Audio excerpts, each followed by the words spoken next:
सत साहिब सतगुरुदेव की जय।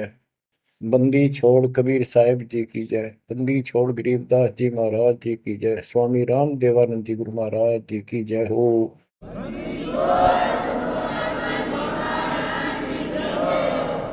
सर्व संतों की जय, सर्व भक्तों की जय, धर्मी पुरुषों की जय। श्री काशी धाम की जय, श्री सुडानी धाम की जय, श्री क्रोथा धाम की जय, श्री बरवाड़ा धाम की जय। सत साहिब। ग्रीवन्योली नाद सुभान गति, लड़े भुजंग हमेश, जड़ी जानो नाम जगदीश है, विष नहीं व्यापै शेष। संत गरीबदास जी महाराज परमात्मा से प्राप्त अध्यात्म ज्ञान को कितने सुंदर तरीके से प्रमाण के साथ पेश करते हैं कि परमेश्वर कबीर जी का जो नाम है ये ऐसा जबरदस्त है। कबीर साहब ने बताया कि कबीर जैसे फनपति मंत्र सुन, रख पुन सुकोड़े, ऐसे बीरा मेरे नाम से, गाल चले मुंह मोड़े। ये तो कबीर साहब ने स्वयं बताया। जैसे फनपति सर्प और गारुड़ के मंत्र को सुनकर उससे इतना डर जाता है कि अपने फन को इकट्ठा करके भागने की चेष्टा करता है, ऐसे मेरे नाम से, कबीर नाम से, उस सच्चे मंत्र से यू काल चले मुंह मोड़, ऐसे काल दूर भाग जाता है। गरीबदास जी कहते हैं, यम किंकर कर जोड़ चले तिस देख रे, धर्मराय के अंक मिटावे लेख रे, जीव जुनी नहीं जा बाठा डे गही, दर्ग मंज हजूर पकड़ छे की बही। गरीबदास जी आंखों देखा परमात्मा की शक्ति का वर्णन करते हैं कबीर जी का, कि उनको देख कर यम के दूत हाथ जोड़ के और दूर चले जाते हैं। और फिर परमात्मा ने धर्मराज के दरबार में जाके मेरी बही निकाली। बही वो बुक, वो पैड जिस पे अकाउंट लिखा था, और परमात्मा ने कहा ये मुझे दो, ये मेरा भक्त हो गया, इसने मेरी दीक्षा ले ली। वह पैड पाट दी दाता ने वहीं कर और फेंक दी कूड़े में। दरगह मंज हजूर पकड़ छे की बही, जीव जोनी नहीं जा बाठा डे गही। कि कबीर साहब ने जिसकी बाह पकड़ ली, जिसका हाथ पकड़ लिया, जिसको शरण दे दी, वो जीव लक्ष 84 प्रकार की योनियों में नहीं जाएगा। बाँ ठाडे गही, ठाडे ठाडा मीन तगड़े समर्थ शक्तिशाली ने हमारी बाह पकड़ ली, हमें शरण दे दी।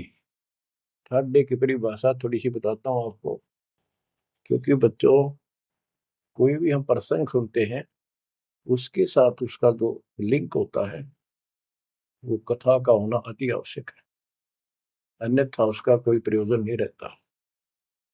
काफी समय पहले की बात है, एक भक्त अब परमात्मा कबीर जी की शरण में था संत गरीबदास जी के माध्यम से। और पुराने समय में खेती किसानी जो होती थी वो केवल वर्षा पर निर्धारित होती थी, और कोई नहर नूर नहीं थी, ना उसका कोई पानी लगता था। बारिश हो जाती थी कुछ एक क्षेत्र में, तो उसमें किसान अपना उसको संवार के बीज बो दिया करते थे। जमीन ज्यादा हुआ करती थी उस समय। उस भगत की बहन के क्षेत्र में वर्षा होगी, वहां से मैसेज आया कि हमारे यहाँ बारिश हो गई है और सभी खेत एकदम बाने योग्य हो गए, बोने योग्य हो गए हैं, हेल्प के लिए आओ। वो अपने बैल, अपना हल लेकर चला गया, उसको दूसरे खेत में भेज दिया। स्वयं उसका जो जीजा था, बहन का बटेऊ पति, वो अपने बैल लेकर दूसरे खेत में चला गया। जिस खेत में वो भक्त गया, दिन में हल चलाया, दोपहर के समय कुछ समय रेस्ट देते हैं बैलों को, पेड़ के नीचे चला गया। फिर वहां देखा आसपास एक तालाब थी, छोटी सी तलैया जोड़ी, उसमें कुछ पेड़ पेड़ थे, पानी था। बैलों को पानी पिलाने चला गया तो वहां एक मंडी बनी हुई थी, यादगार सी, छोटी सी चबूतरा सा बना के। उस पे एक बेली गुड़की रखी थी। बेली पहले 5 किलो का कट्ठा ही बना करते, वो विशेषकर चढ़ाने के लिए होता था, भेंट। अपने देवी देवताओं को किसान चढ़ाते थे, बोल देते थे पहली फसल का पहला वो 5 किलो ऐसे पीर का चढ़ाओ। वो पीर की मंडी थी। तो वो जो एक का डला सा था मोटा, 5 किलो का, 5 शेर का, उसको उठा लाया वो भक्त। कुछ आप खाया, कुछ बैलों को खिला दिया। अपना काम करके शाम में घर पर आ गया, सो गया। रात्रि के 12 बजे के आसपास एक 4.5 फुट का, टोपी सिर पे, सफेद कपड़े, दाढ़ी, जैसे मुसलमान वेशभूषा हो, आके उससे 10 फुट दूर खड़ा होके और कहने लगा, तूने मेरा गुड़ कैसे खा लिया, तेरी हिम्मत कैसे पड़ गई, तो ठड्डे की शरण में है, इसलिए बच गया, न तुझे मारता और तेरे दोनों बैलों को मारूंगा। मेरी पार नहीं बसाई, और कति लाल आंख कर रखी, और बहुत गुस्से में था। यूं कह के वो चला गया। भगत को भी फिर थोड़ा सा एहसास हुआ, यूं के भला थी। बाकी इतना तो विश्वास था कि समर्थ की शरण में हो, इस तरह के कुतरुओं का कोई बहुत नहीं। फिर भी मन में था भी कहते, ये बात हुई तो हुई क्यों, ऐसा के कारण हो गया।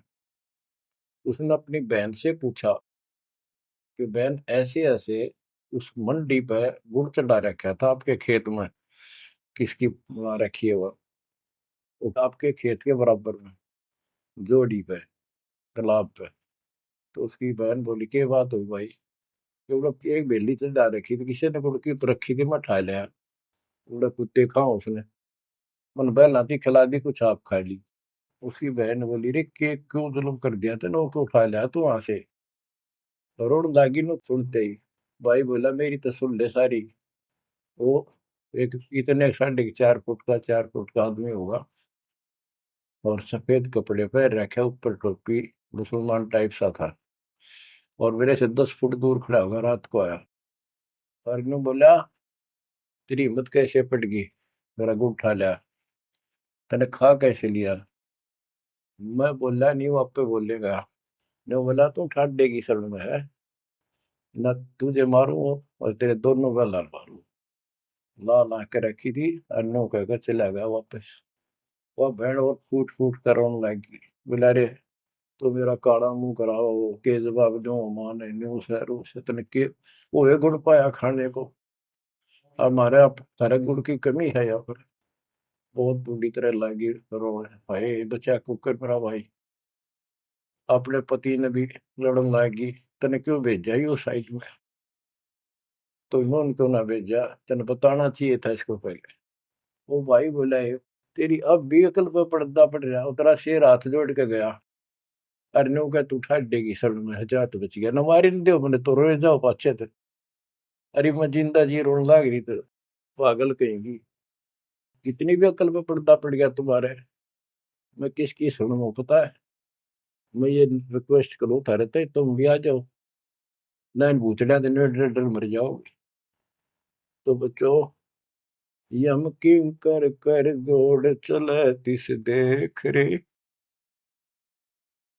बच्चों, आत्मा फूट फूट गाती है, चारों युग में संत पुकारे, कूक क्या हम हेल रे। हीरे माणिक मोती बरसैया जग टूटा ढेर रे। ये डरे तो बड़ी आदत पड़ गई है। यम किंकर कर जोड़ चले तिस देख रे, धर्म राय की बंद मिटावे लेख रे। जीव जूनी नहीं जावा ठाडे गही, ठाडे में दर्द मंद हजूर पकड़ छे की वही। सुन मंडल सतलोक अगमपुर धाम है, धन बंदी छोड़ कबीर तुम्हारा नाम है। बच्चों, इस परम पिता के प्रेम में ऐसे गजब के ज्ञान, ऐसे समर्थ की शरण, आत्मा भावुक हो जाती है, रोका नहीं जाता।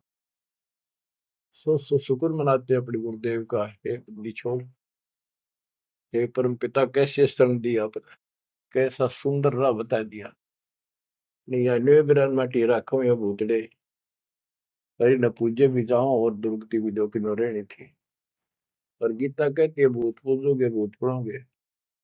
परमात्मा की सूक्ष्म वेद की वाणी कहती है, भूत में सो भूत है, देव में सो देव, राम में सो राम है, सुन सकल सुरदेव। अब प्रश्न चल रहा है, कबीर जैसे फनपति मंत्र सुन, रख फन सकोड़े, ऐसे बीरा मेरे नाम से, काल चल मोड़े। पारक के अंक की अमर ग्रंथ की प्रथम वाणी है, ग्रीव न्योल नाद सुभान गति, लड़े भुजंग हमेश, जड़ी जानो नाम जगदीश है, विष नहीं व्यापै शेष।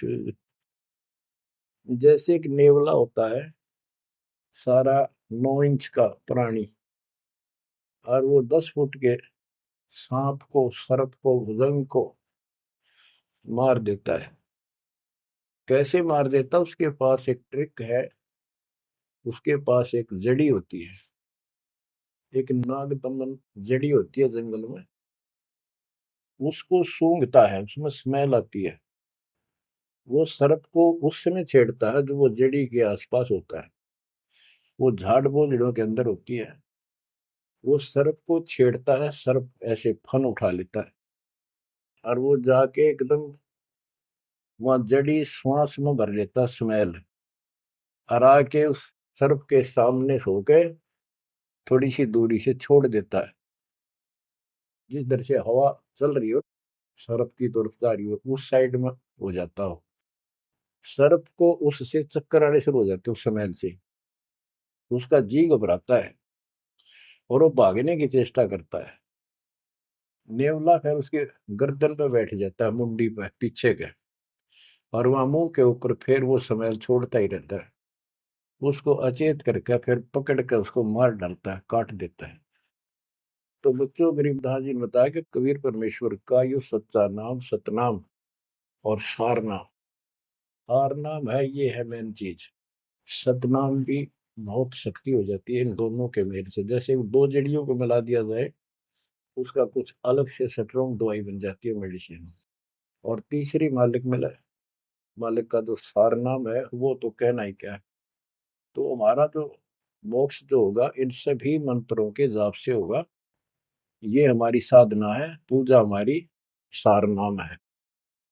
बच्चों, जैसे एक छोटा सा सर्प उस जड़ी की ताकत से, स्मेल की ताकत से जो श्वास में भर के लाता है, इतने तगड़े लंबे सर्प को कंडम कर देता है, ऐसे ही परमात्मा के इस नाम के सिमरन श्वास के द्वारा करने से। तो ये बताया कि ग्रीव न्योल नाद सुभान गति, लड़े भुजंग हमेश, और जड़ी जानो नाम जगदीश है। जगदीश सारी सृष्टि के मालिक का जो असली नाम है, वो जड़ी है, वो नागदम जड़ी है। अब जैसे सतनाम भी बहुत ताकत रखता है, ये हमारी साधना है। जैसे प्रथम मंत्र सतनाम, ये साधना है। सार नाम हमारी पूजा है। पूजा और साधना में अंतर होता है। कबीर साहब हमारा पूज्य है। साधना वो होती है, जैसे हमने जल की आवश्यकता है तो हैंडपंप लगाते हैं। हैंडपंप के लिए बोकी और पाइप, बोकी मारते रहते हैं, मिट्टी बार डालते रहते हैं। सतनाम की बोकी श्वास उश्वास से मारकर जब वो पानी के लेवल पर पहुंच जाती है, वो बोर, तब उसमें पाइप लोअर करके फिर उसके ऊपर एक मशीन बांधी जाती है, वो सार नाम है। और मशीन से फिर उसको चलाया जाता है। वो हमारा पूज्य इष्ट है, वो सार शब्द है। जो हमें चाहिए था ऐसे मिलेगा वो सुख, परमपिता परमात्मा के सच्चे दरबार का। तो गरीबदास जी कहते हैं वो मंत्र, वो जो सार नाम है, वो जड़ी जानो नाम जगदीश है, परमात्मा जगदीश कबीर साहब का सार नाम। वो नाग दमन जड़ी बूटी है, वो काल दमन। और विष्णु व्यापक शेष, छोटे से सांप की बात छोड़ो, शेष नाग जो सबसे बड़ा ताकतवर 1000 का बंदर है, यानी काल 1000 भुजा का ताकतवर है, ये भी निकट नहीं आ सकता। बच्चों, किस्मत सराहा करो अपनी, 100 गुण गाया करो। गरीबदास जी कहते हैं, गरीब साधों से ते मस्करी, ये चोरों नाल खुशाद, मल अखाड़ा जीतेंगे ये युगन युगन के माल। माल, रेसलर, पहलवान, इन नकली गुरुओं से तो खुश है सारा संसार, साधों से ती मस्करी, इन चोरा नाल खुशाद। हाय हाय, इन चोरों से, झूठे गुरुओं से खुश, और साधु संतों के मजाक करते हैं। ये तो मल अखाड़ा जीतेंगे युगन युगन के बाद। आप हो वो युगन युगन के माल। बच्चों, आपको बहुत बार प्रमाण दिए जाते हैं, देता ही रहूंगा आखिरी सांस तक, क्योंकि सिलेबस यू है। टीचर सारा साल सिलेबस पढ़ाता है, उल्टा सुल्टा उन्हें कोई रट्टा लगवाता है, और तब बच्चे सफल होते हैं। परमात्मा योगों से आपके साथ है। सतयुग में राजा अम्बरीश एक बहुत बड़े धार्मिक राजा हुए हैं, और खूब यज्ञ किया करते थे, भंडारे करते थे, ब्राह्मणों को खूब धन दान करते थे, लागड़ गऊ बांटा करते थे। 1000 लागड़ गऊ बांट देते। लागड़ माने बच्चे वाली, ब्याई हुई, दूध वाली। भोजन भंडारे करवाते थे, दक्षिणा देते थे। जैसा भी लोक वेद सुना था, गुरु जी ने बताया था, ऋषियों ने, वो सारा कुछ करते थे। परमात्मा वहां भी साथ रहते हैं, उनकी इज्जत रखते हैं भक्ति की, और बीच बीच में उनको समझाने की चेष्टा की, कोई ऋषि रूप बनाकर अम्बरीश जी को सच्चा मार्ग बताया, खूब ध्यान से सुना और नाम लिया। लेकिन वो ऋषि वहां सैकड़ों और मालिक एक। आखिर में राजा अम्बरीश भी हाथ खड़े कर गया, मालिक की साधना छड़ दी, और वो ऋषियों वाली वो शुरुआत कर। इतने अच्छे भगत विष्णु जी के बने हुए थे। बच्चों, अब हंसी भी आती है, दुख भी होता है। गरीब वेद पढ़े पर भेद न जाने, वाचे पुराने ठारा, और पत्थर की पूजा करे, भूल गए सृजनहारा। वेद पढ़ा करते ऋषि उस समय, केवल वेद। पुराण तो इनकी अपनी रचना है, फिर वो सा लिखते चले गए, और सारा वेद के विरुद्ध साधना करते करते और कराते थे। विष्णु जी की पूजा करे, और गीता क्या कहती है, तो चारों वेदों का सारांश है। विष्णु 3 गुणों में से एक सतगुण है। इन तीनों गुणों की भक्ति तक त्रिगुण में माया के द्वारा जिसका ज्ञान हरा जा चुका है, यानी इसी तक सीमित है, जो राक्षस स्वभाव को धारण किए हुए मनुष्यों में नीच दूषित कर्म करने वाले मूर्ख, ये मेरी भक्ति ना करते। तो अम्बरीश वही साधना करता था, लेकिन पिछले संस्कार किसी, जैसे भी चल रहा भक्ति युग बच्चों, आप इन बातों को बार बार सुनोगे तो आपके दिल में समा जाएगी अकाड़ी सच्चाई ये है। अब ये भक्ति काल शुरू हो गया, मोक्ष काल समझो। इसमें हजारों वर्षों तक चलेगा, अरबों भगत बच्चे बेटा बेटी पार होंगे, जो चलेगा जो भी लाखों वर्ष और भी चलेगा। लेकिन वो साधना करते रहेंगे, लेकिन उनका विश्वास इतना नहीं बनेगा, वो फिर यही रह जाएंगे काल के जाल में।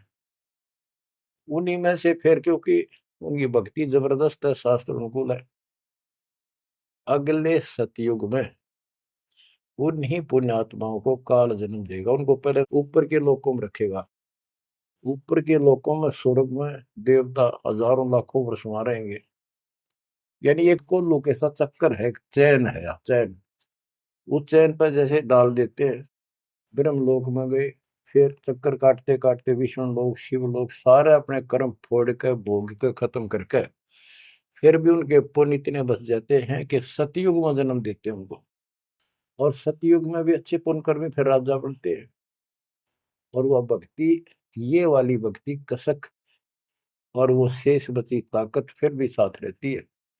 और इस कारण से भगवान भी उनके साथ रहना पड़ता है। जो बच्चा गऊ की नजर में, यूं साईं तू संत, भक्तों के पीछे फिरे भक्त वत्सल भगवंत।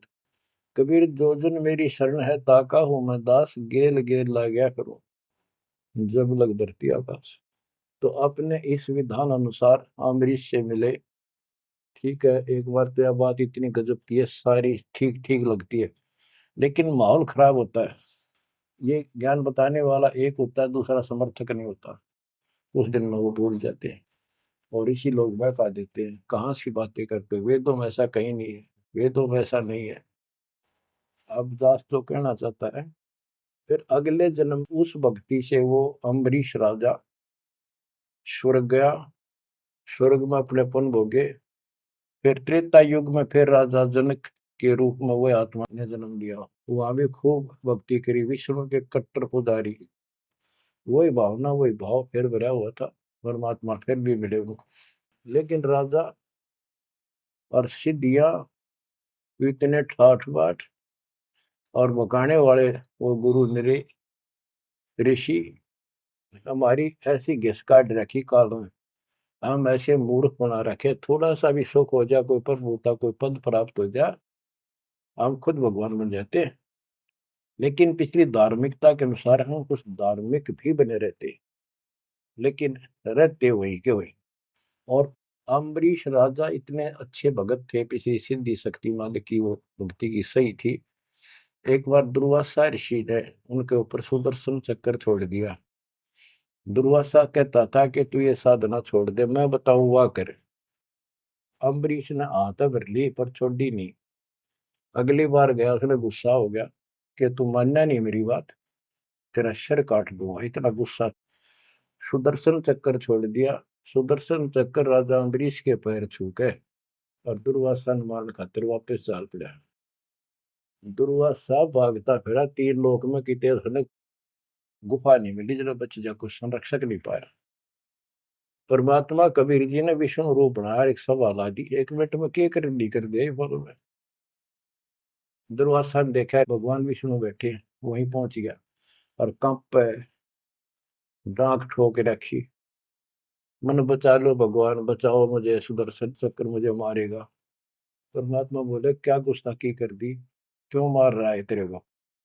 फिर वह सारी कहानी बता दी। भगवान बोले कि भक्ति के भाव से चलो, ये ताकत से नहीं चलता ये मार्ग। अपना ज्ञान दो, कोई मानने ठीक है, ना मानो मत, ना मानो, मुझे बचाओ भगवान, मुझे बचाओ। उसमें सुदर्शन चक्कर रुक गया, खड़ा हो गया दूर, भगवान की शक्ति से डर के देख के। तो दुर्वासा को विश्वास हो गया कि यहाँ बचाओ हो सकता है, माफ करो मुझे, माफ करो। परमात्मा बोले अम्बरीश के पैर पकड़े, वो बचाओगा तुम्हें इससे, मैं नहीं बचाऊंगा। हाथ जोड़े, हे भगवान आपके दरबार में मैं नहीं बचूंगा, कहाँ भेजो हो दाता, मैंने तो रास्ते में मारेगा। मिला जा, वही जान बचेगी तेरी। अम्बरीश के चरणों में गिरा वो, जिसने 56 करोड़ यादव मार दिए थे एक वचन पे। तो कहते हैं अपनी देसी कहावत हमारे यहाँ, शेर न सोआ शेर, जरूर टकरा कर यही बकवाद करनी है ना। अम्बरीश के चरणों में मत्था टेका उसने, मेरी जान बख्शो महाराज, जान बख्शो, बख्श दो। अम्बरीश राजा बोले महाराज मैंने कुछ नहीं कहा, तेरा कर्म तुझे मिला। और वो सुदर्शन चक्कर हाथ से पकड़ लिया राजा अम्बरीश ने और ऑफ कर दिया, शांत हो गया। बोला ले ले जा तेरी तोब। और भक्ति के भाव रहना चाहिए इंसान। बच्चों, अम्बरीश राजा की इतनी महिमा होगी, ऋषि भी हैरान थे जो उनके गुरु लोग थे। बुद्धि छोड़ के थे, मन तू सुख के सागर बस रे, और न ऐसा यस रे। तू सुख के सागर बस रे, ये झूठे यशों में कुछ नहीं धरा। वह सतयुग में महिमा होगी, फिर राजा जनक बन गए। राजा जनक वही भाग्य बाबा नानक बने।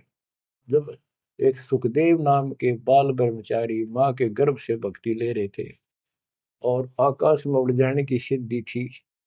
उस हृदय की गांठ से पंसारी बन जाते ये, अपने बराबर किसी ने नहीं समझा था। राजा जनक के पैरों में पड़कर स्वर्ग तक जाने का विरोध करवाया। वो मोक्ष तक वो दूर की बात है, वो तो मार्ग ही नारा है। गरीब सुखदेव ने 84 भुगती बिना पजावे खरगो, तेरी क्या बुनियाद परानी, तू पेंडा पंथ पकड़ वो। कि सुखदेव जैसे ऋषि जिसकी तुति बोला करती, सारे देवता उसका सम्मान करते थे, बड़ा पहुंचा हुआ है, वो भी फिर 84 लाख योनियों में गया। राजा जनक से दीक्षा ली। पहले तो यूं कहता, मैं बाल ब्रह्मचारी ब्राह्मण ऋषि, जनक विदेही राजा भाई, कैसे शीश नवाऊं जाई। सुखदेव बोले, ज्ञान विवेक का हमने स्त्री का मुख नहीं देखा। राजा के 10,000 रानियां। तो गरीबदास जी कहते हैं, गोरख से ज्ञानी गणे सुखदेव जति जिहान। वो अपने आप को जति मान रहा था।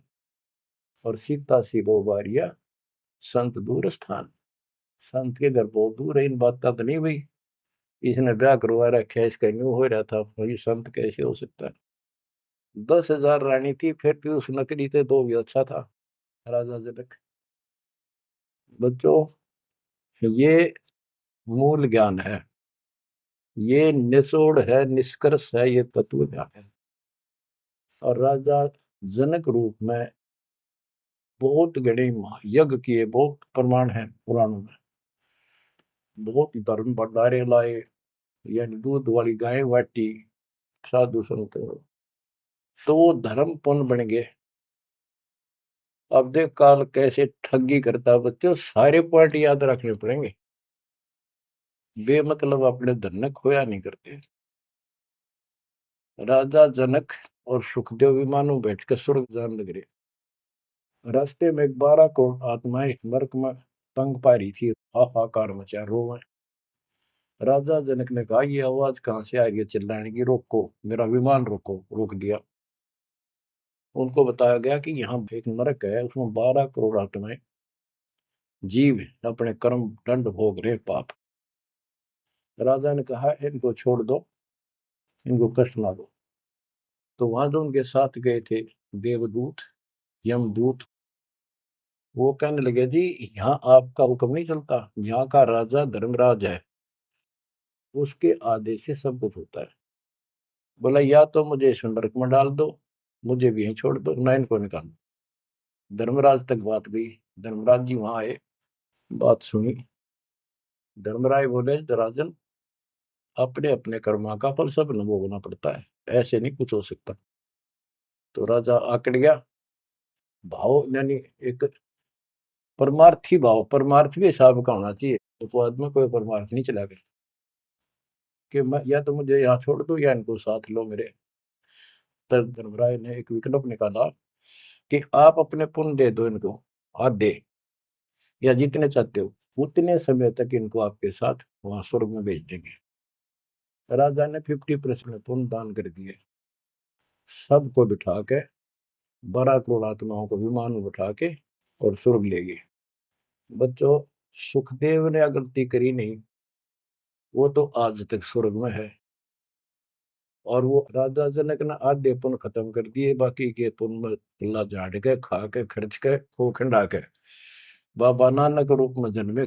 पहले राजा थे 2 जन्मों में, दुनिया भर के नौकर होते थे, और फिर हैंड टू माउथ हो गए, खुद नौकर लगे नवाब के मोदी खाने में, गोदाम में।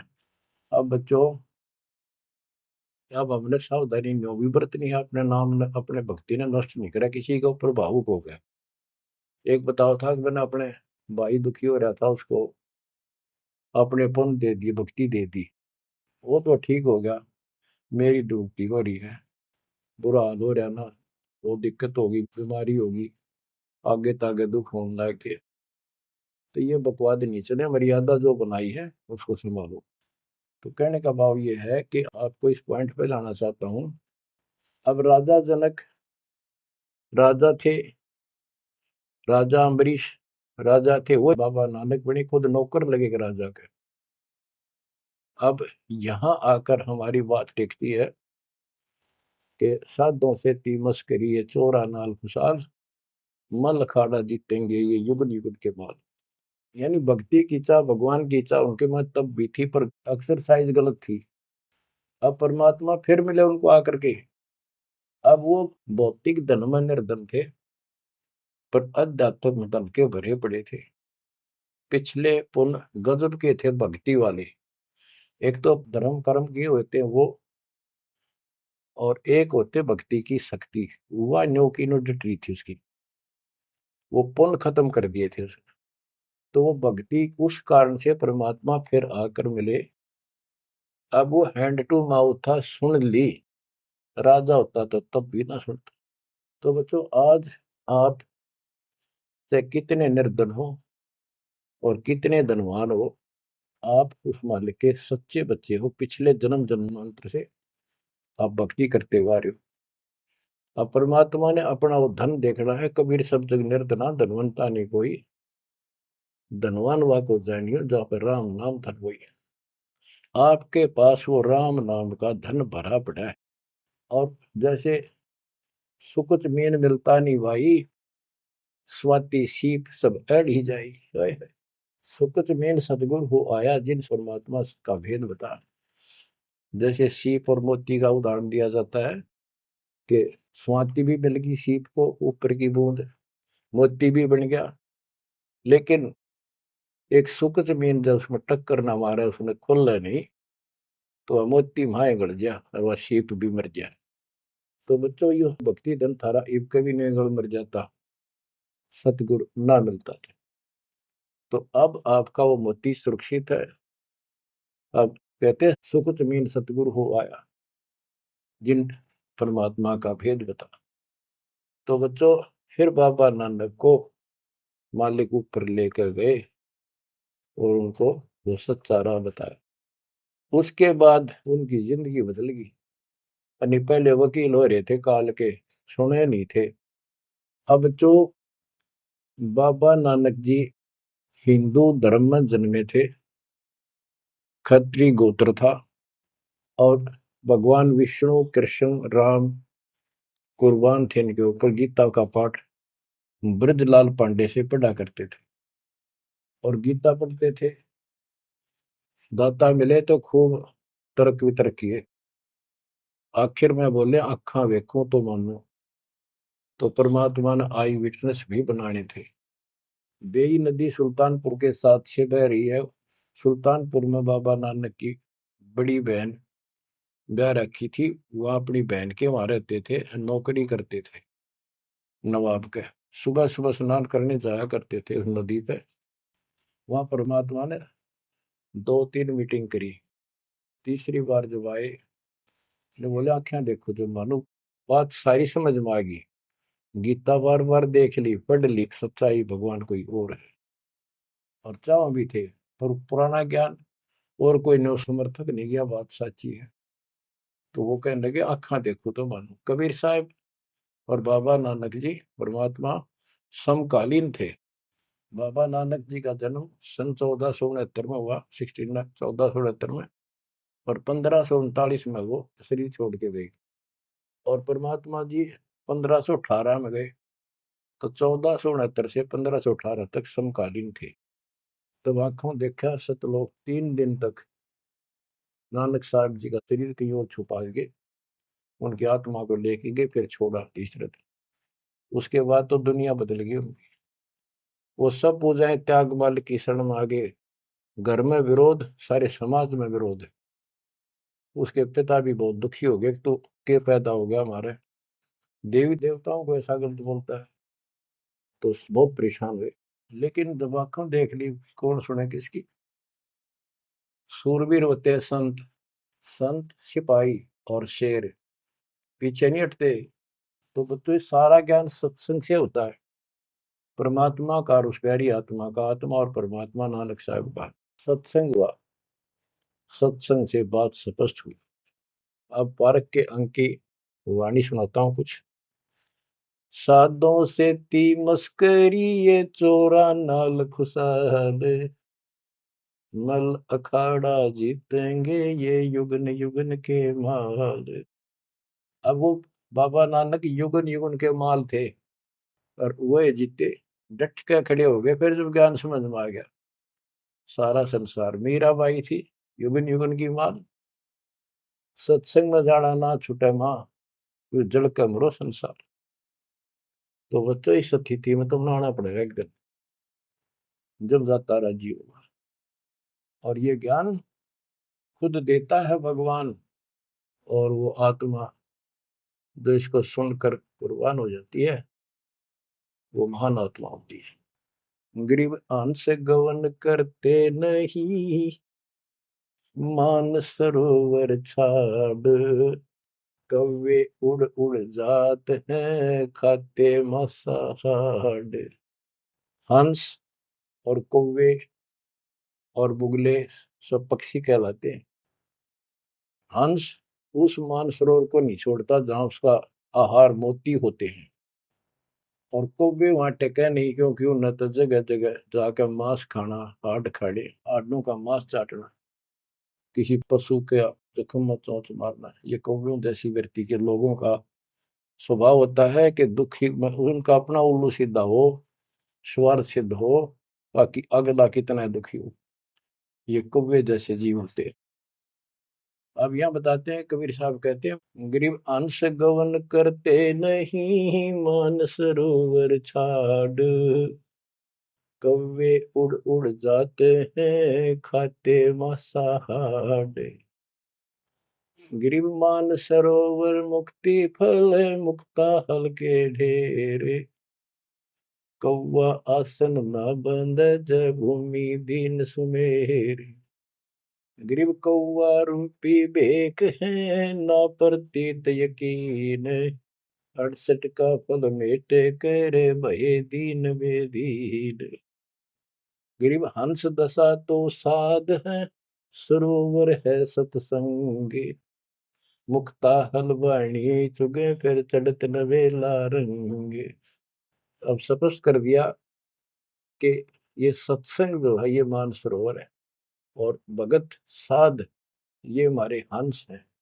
अब कौवे बुगले तो मेंढक मछली अड़ंगा कुवाड़ बकवाद करते हैं, और हंस केवल मोती खाता है। इसी प्रकार निर्विकार जो भगत आत्मा बन गए, बेटा या बेटी, वो हंस जैसे हैं। वो केवल मालिक की वाणी, परमात्मा की भक्ति और धर्म कर्म रूपी मोती खाते हैं, और फिर ये मोती खा के, यानी सत्संग वचन सुन के, फिर चढ़त नवेला रंग, एक अजब गजब रंग रंग जाता है उसकी आत्मा में। आत्मा इतनी मजबूत हो जाती है जैसे बाबा नानक की होगी, जैसे मीराबाई की होगी, ऐसी आपकी भी होगी, इस सत्संग से होगी। बच्चों ये सत्संग मिला ही नहीं था अपने को आज तक। या परमात्मा की कलम तोड़ कृपा आप पर देखो ना कितना होने लाग रही रहे उस बालक ने, उस परमात्मा ने कि ये वो वचन याद कर लो, सतगुरु जो चाहे सो कर ही 14 कोट दूत जब डरी। ये जो चाहे सो कर लो, ये प्रमाण देख यो कर दिया। ऊत भूत चमतरास निवारे, और चित्रगुप्त के कागज पाने। पुण्यात्माओं, धन्य आपके माता पिता जिनसे जन्म, और धन्य आपकी किस्मत, धन्य आपकी पिछली करनी, और धन्य आपके इस समय को कि आपका जन्म किस समय में हुआ है। इस मालिक के प्रयत्न को, दास के इस प्रयत्न को हल्के में ना लेना। पुण्यात्माओं, उस दाता की अमर कथा आपके हृदय में भर रहा हूं, ये अमृत हार आपको करा रहा हूं। बच्चों कुर्बान हो जाओ, समय पहचान दो, टाइम बार बार नहीं आता होगा आपका। ये संसारिक धंधे थे कर कर मर लिए, इनमें फिर भी पूरा ना पटता। इस मालिक की तरफ ध्यान ज्यादा दो, हर चीज में बरकत दिखा दूंगा नारी नारी। परमात्मा आपको मोक्ष दे, आपको समय देश अनुभव रतन इस मानसरोवर बनाने का, आत्मा के मैल कटाने का सत्साई।